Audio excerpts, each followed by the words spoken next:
ሀገራችን ላይ የተቋቋሙ አንዳንድ ሆስፒታሎች የራሳቸውን ዓላማ ተልዕኮ ይዘው ነው የተቋቋሙት።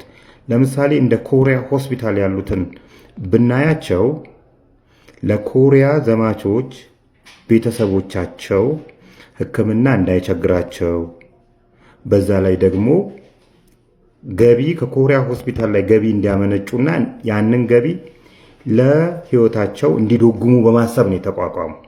በዚህ ምክንያት መንግስት መሬት በነፃ ሰጥቷል። ከውጪ በዶላር የሚያስገባውን መድኃኒት ለማንኛቸውም ሆስፒታሎችና የጤና ተቋማት እንደሚያደርገው ለኮሪያ ሆስፒታል ያደርጋል።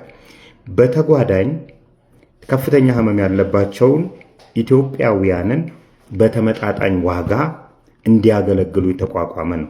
ቢኮዝ የኛ ቤተሰቦች ኮሪያ ሄደው ስለተዋጉላቸው ለዛ ውለታ እንዲሆን ነው። አሁን ላይ ግን እንደ ኮሪያ ሆስፒታል ያሉ ጤና ተቋማት የሚጠይቁት ዋጋ በበር የማያሳልፍ ነው።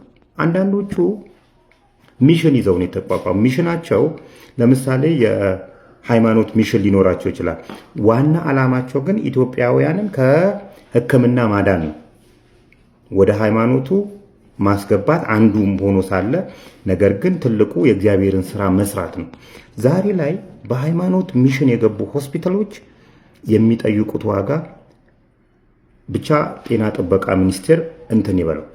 አሁን ላይ ደግሞ ግማሽ የሆነ ነገር ከሆነ ሀገር ጋር ኮላቦሬት አድርገን ጆይንት ቬንቸር አድርገን ከፈትን የሚሏቸው ሆስፒታሎች የተለያዩ ከኢትዮጵያ ባህል፣ ሃይማኖት፣ አስተሳሰብ ጋር የማይሄዱ ህክምናዎች ጭምር ዛሬ ላይ በየሆስፒታሉ የኩላሊት ማጠቢያ ማሽን አጣን የሚሉ የመንግስት ሆስፒታሎች ባሉበት ሀገር ላይ መቀመጫቸውን የሚያሰሩ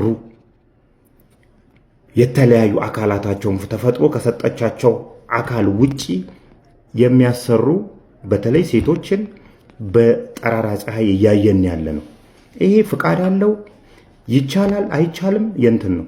ነገ ከነገ ወዲያ እነዚህ ሆስፒታሎች ጾታን እንቀይራለን እስከዛሬ ድረስ አለማድረጋቸው እግዚአብሔር ነው የማውቀው። ጾታን የመቀየር ኦፕሬሽን ውስጥ አይገቡም ማለት ይከብዳል። ዛሬ ላይ የምናያቸው ምልክቶች እስከዛሬ አለመጀመራቸውን እንጃ እነዚህን ነገሮች ለማድረግ ምንም የሚያግዳቸው ሆስፒታሎች አለመሆናቸውን መንግስትና ጤና ጥበቃ ሚኒስቴር የተባልክ የመንግስት ተቋም እንድታቅልን እንፈልጋለን።